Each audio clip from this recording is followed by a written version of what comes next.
Gold buyers, మీ కష్టాల్లో నమ్మకమైన మీ ఆత్మీయ నేస్తం.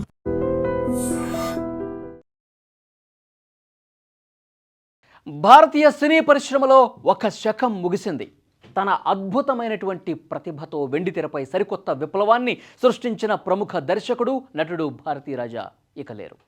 కొంతకాలంగా అనారోగ్యంతో బాధపడుతున్న ఆయన బుధవారం ఉదయం ఆసుపత్రిలో చికిత్స పొందుతూ తుదిశ్వాస విడిచారు. ఈ వార్త వినగానే తెలుగు, తమిళ చిత్ర పరిశ్రమ తీవ్ర దిగ్భ్రాంతికి గురైంది. ఎందరో నటీనటులను, దర్శకులను పరిచయం చేసిన ఒక గొప్ప గురువుని కోల్పోయామంటూ సినీ లోకం మొత్తం కూడా విషాదంలో మునిగిపోయింది. భారతీరాజా గత కొంతకాలంగా వృద్ధాప్య సమస్యలతో బాధపడుతున్నారు. అయితే గత ఏడాది ఆయన కుమారుడు మనోజ్ హఠాన్మరణం చెందడం ఆయన్ను నిజంగా మానసికంగా తీవ్ర ఆవేదనకు గురి చేసింది. బాగా కుంగదీసింది ఆయన. ఆ పుత్రశోకం నుంచి ఆయన కోలుకోలేకపోయాడు. ఆ ఆవేదనతోనే ఆయన ఆరోగ్యం మరింతగా క్షీణించిందంటారు. బుధవారం ఉదయం పరిస్థితి మరింత విషమించడంతో ఆయన కన్నుమూశారు. భారతీరాజా కేవలం ఒక దర్శకుడు మాత్రమే కాదండి, సినిమా రూపురేఖలను మార్చిన విప్లవకారుడు ఆయన. అప్పటి వరకు స్టూడియోలకే పరిమితమైన సినిమాలను పల్లెటూరి పచ్చదనం వైపు, సహజత్వం వైపు నడిపించిన ఘనత ఆయనకే చెందుతుంది. ఆయన సినీ ప్రయాణంలో 40కి పైగా చిత్రాలకు దర్శకత్వం వహించి ఎన్నో మైలురాళ్లను అందుకున్నారు ఆయన ఎక్కువగా తమిళ సినిమాలు తీసినప్పటికీ తెలుగు ప్రేక్షకులతో ఆయనకు విడదీయరాని బంధం ఉందండి. తెలుగులో ఆయన నేరుగా దర్శకత్వం వహించిన సీతాకోకచిలుక ఒక గొప్ప విజయం. తెలుగు సినిమాల్లోనే ఒక లెజెండరీ సినిమాగా నిలిచిపోయింది.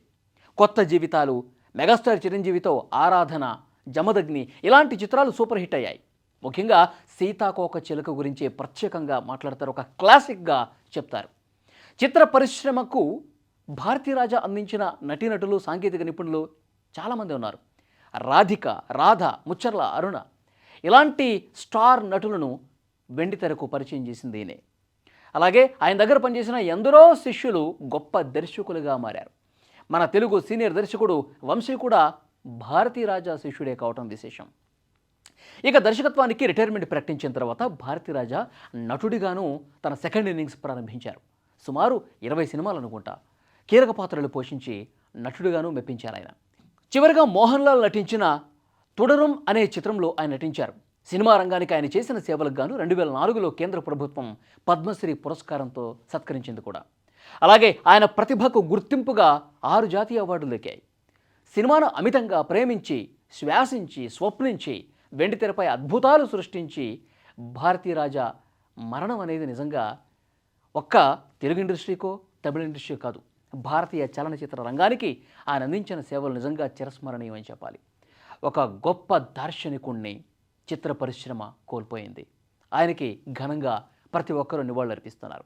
తెలుగు సినిమా ఇండస్ట్రీకి సంబంధించి కూడా చాలామంది, చిరంజీవి గారు, తర్వాత పవన్ కళ్యాణ్, ఇంకా చాలామంది నటీనటులు, దర్శకులు భారతీరాజాతో అనుబంధం ఉన్న ప్రతి ఒక్కరూ కూడా ఘన నివాళులు అర్పిస్తున్నారు, కన్నీటి నివాళులు అర్పిస్తున్నారు. నిజంగా ఆయనతో పనిచేసినటువంటి అనుభవాలను ఒక్కసారి గుర్తు చేసుకుంటున్నారు. నిజంగా గ్రామీణ వాతావరణం చూపించాలంటే భారతీరాజానే చూపించాలి, సహజత్వాన్ని ఉట్టిపడే విధంగా సినిమాలు తీయాలంటే ఆయన మాత్రమే తీయగలడు అని చెప్పారు.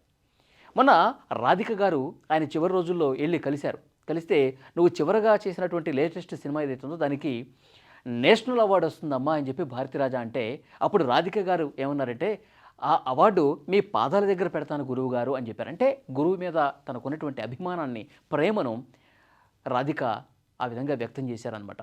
అట్లాగే ఖుష్బూ కూడా అసలు భారతీరాజా లాంటి గొప్ప దర్శకుడు తమిళ సినిమా ఇండస్ట్రీలో ఉండటం అనేది ఇండస్ట్రీకి చేసుకున్నటువంటి అదృష్టంగా వారు చెప్తా ఉన్నారు.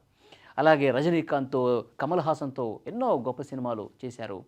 తమిళ సినిమా ఇండస్ట్రీలో ఒక శకం ముగిసిందని చెప్పాలి. అలాంటి గొప్ప గొప్ప సినిమాలు, నటుడిగా కూడా గొప్ప గొప్ప పాత్రలు వేసి, అంటే ఇప్పుడు రాబోయే దర్శకులకు ఒక బాటను చూపించారు. సినిమా ఏ విధంగా తీయాలి, సినిమా ఎంత గొప్పగా చూపించాలి, సినిమా ఏ విధంగా ఒక మెసేజ్ ఓరియంటెడ్ సినిమా తీయాలంటే, అంటే మనుషుల్లో ఒక గొప్ప ఆలోచన సినిమా ద్వారా తీసుకొచ్చినటువంటి ఒక గొప్ప దర్శకుడు భారతీరాజా అని చెప్పాలి.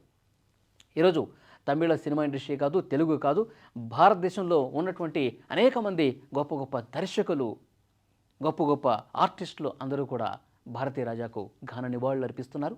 ఐ డ్రీమ్ కూడా భారతీరాజాకు కన్నీటి నివాళులు అర్పిస్తోంది.